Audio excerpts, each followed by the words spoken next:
Hello and welcome to the table, Baldurs Gate and D&D friends. Have a seat, grab your favorite drink, and settle in for something new to the channel. Yes, I know some of you know me for making modded class builds and covering different types of mods for Baldurs Gate 3, but I want to discuss with all of you the recent patch update for the game. Now, housekeeping stuff out of the way, I did promise several friends on the channel that there would be more modded class build videos in the future, both all 12 levels solely in the modded class, but also combined with other classes and multi-class with them too, both vanilla and other modded classes, to create different types of synergies, playstyles, and at the end of the day, just making really genuinely unique characters that I enjoy and hopefully all of you enjoy as well. Now, the latest one I do have planned to be released around the same time as this video is focused on Circle of the Stormchaser Druid. And yes, I do love making those modded classes. However, I want to upload more of those videos. They do definitely take some time to really come up with the build, record the footage for, and release. Hence why I do apologize for not uploading them as often as I would like to. The best ideally thing for me is uploading them every other day or every other 2 days, and just giving myself enough time to record, come up with the ideas, and then also edit them. But then also basically like giving us enough time to really showcase them in full detail as well. In between those, I would like to have more videos like these where I speak about updates, news for Baldurs Gate, and Dungeons and Dragons in general. In fact, I actually did start my channel solely just on Dungeons and Dragons and Pathfinder to an extent as well. Some of my shorts do talk about Dungeons and Dragons related things or subjects on the matter, but besides the point too, back to the original point of this video, since there are a lot of changes, I do want to make separate videos and to focus on specific ones per video. It's mainly so you all as the viewer don't have to sit through one ridiculously long video of just reading patch notes. Rather, it's just these videos will of course read the patch notes, but also kind of go into more detail discussing them, and also like how they would affect us as players, specifically for class builds. And yes, I will more so focus on the patch notes that affect character builds, because, well, honestly, I did a poll the other day, and I am well aware that quite a number of you have subscribed to my channel or maybe recommended my videos specifically for my Baldurs Gate and D&D class builds.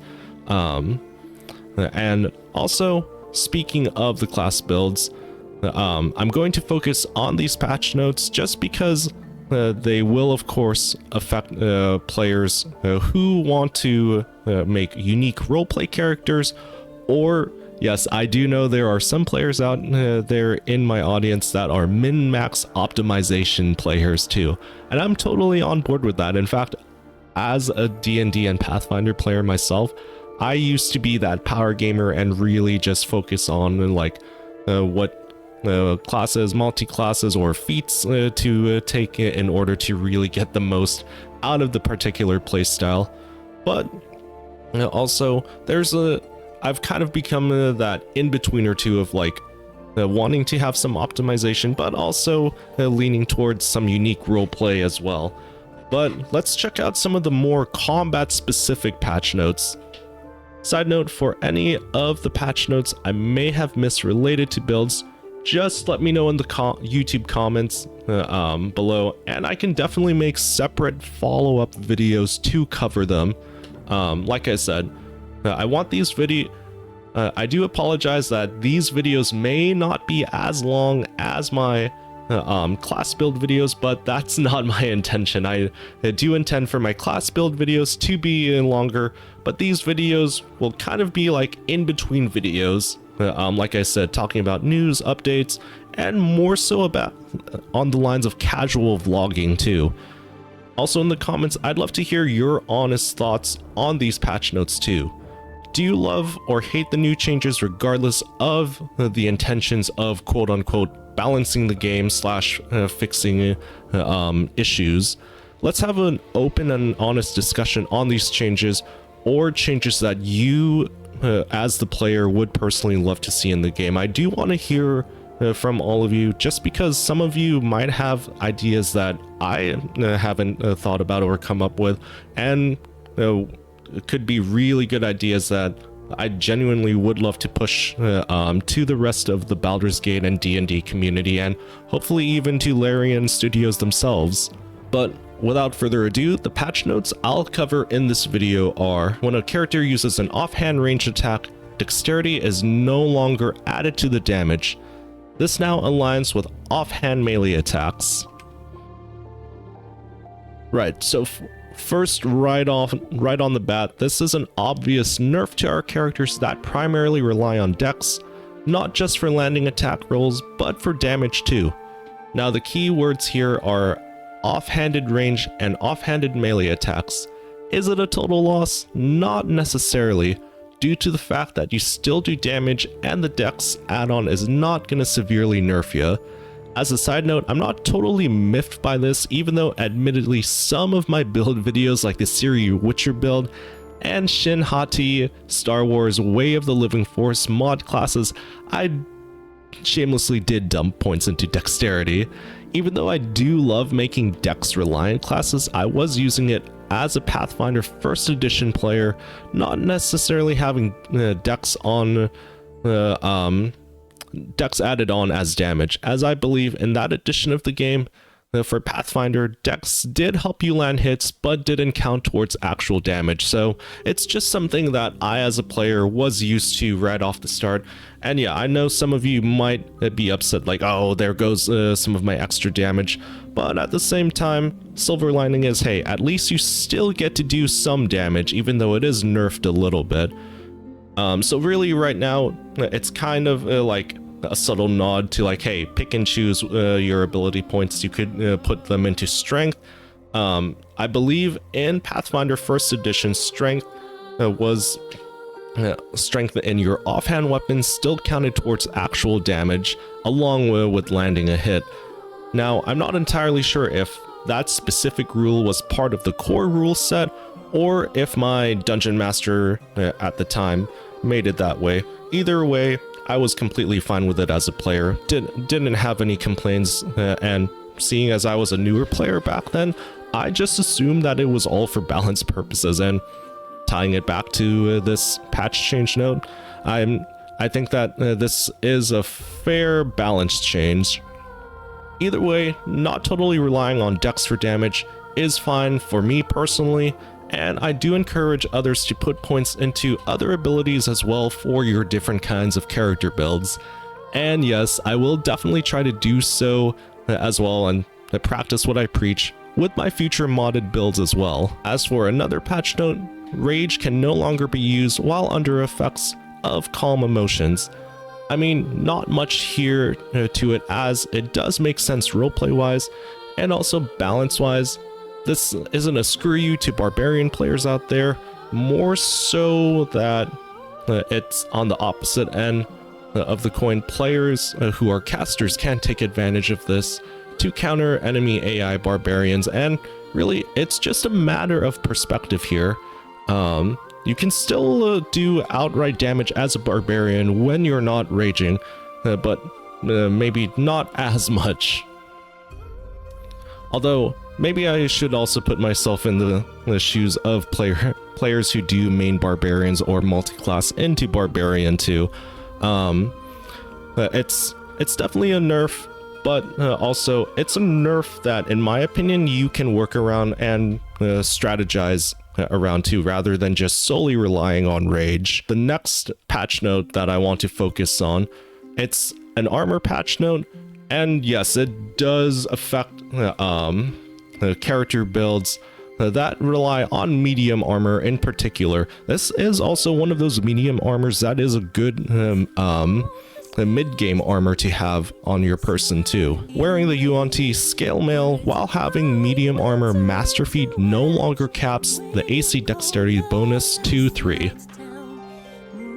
Alright, for all of you Yuan-Ti role players, and fun fact, I actually do have several Yuan-Ti snake person builds to complement with this armor too. This is a really good buff to us, and I know I said the dex ability point was nerfed with no damage applied to offhand weapons in that previous patch note I read, but with this feature of no longer having our AC capped to just 3, and thus raising it, it means that we can be more of the dodgy snake people we are meant to be, or just dodgy characters in general too. Also, one of the other features of this armor is a +1 to initiative, and thus giving us more of a chance to strike first. And yes, like I said, I know there are there's many builds out there that increase dex to 18 or even up to 22. So for all of you players who are dumping a lot of your ability skill points into dex, and also really like having the Yuan-Ti armor, not just for, well, the base AC of this armor is 15, but then adding the full +4 modifier, +4 or even +5 modifiers. This is going to be a huge buff, and it's definitely something that you should take advantage of too. Yes, and like I said earlier, this is a very good mid-game armor for you to have on. As for the other two specific patch notes, these are specific for summon elementals. Updated the mud elemental's multi-attack to only deal bludgeoning damage. Its multi-attack can also now only target muddy creatures or creatures standing in a mud surface. The mud elemental's multi-attack now deals unarmed damage on its second attack. We all know how powerful an extra attack or multi-attack can be in D&D. Having that chance to dish out that extra damage, or potentially double the output you had with your first initial strike, and more, means destroying your enemies faster before they even have a chance. And these features are definite nerfs to us casters who rely on our summons, and yes, I will admit too, as a zombie summoner from my Dread Overlord Warlock video, sometimes as casters, we can either rely on summons and lean on them in combat a bit too much to act as a distraction / meat shield, or even, yeah, getting away with dishing out damage on their behalf more so than us with our cantrips or spells. The multi-attack only targeting enemies in a mud surface and the multi-attack doing unarmed damage only means that damage potential is limited for both of these elementals. Sure, the silver lining is at least there's a chance for some damage to be had with the earth elemental with the unarmed damage, but with the mud elemental itself, we as casters do need to plan ahead of making sure that our enemies are covered in mud or actually standing or trapped in a mud surface. Well, side note before I forget to, this means like, hey, maybe having some spells on hand like Hold Person or Hold Monster could make it so that they are trapped in that mud surface, or having your elemental like literally holding them in place and kind of being more of like that active spellcaster rather than just retreating back and being passive about it, letting your summon do all the work. And not gonna lie, this would definitely grind my gears if my elemental didn't perform an attack just because, well, there wasn't enough mud. And that's what I got for these Baldurs Gate 3 patch note coverage. Yes, I do know there are way more patch notes related to combat, potentially affecting our character builds, but like I said, I want to cover them in separate videos, as really it would just be a whole lot to sit through in one video covering all the patch notes in one go. But until then, let me know which patch notes, let me know in the comments which patch notes you would like me to cover next, your own personal thoughts on the latest patch, whether you love it or hate it, or just anything related to Baldurs Gate and maybe DLC that you maybe want to see in the future. Also, I did say this as a housekeeping thing, more modded character builds with multi-classes in the future are on hand. It's a promise on my end. I just need to get more of a consistent workflow of coming up with the ideas, producing and uploading them, and doing so at a more frequent rate for all of you.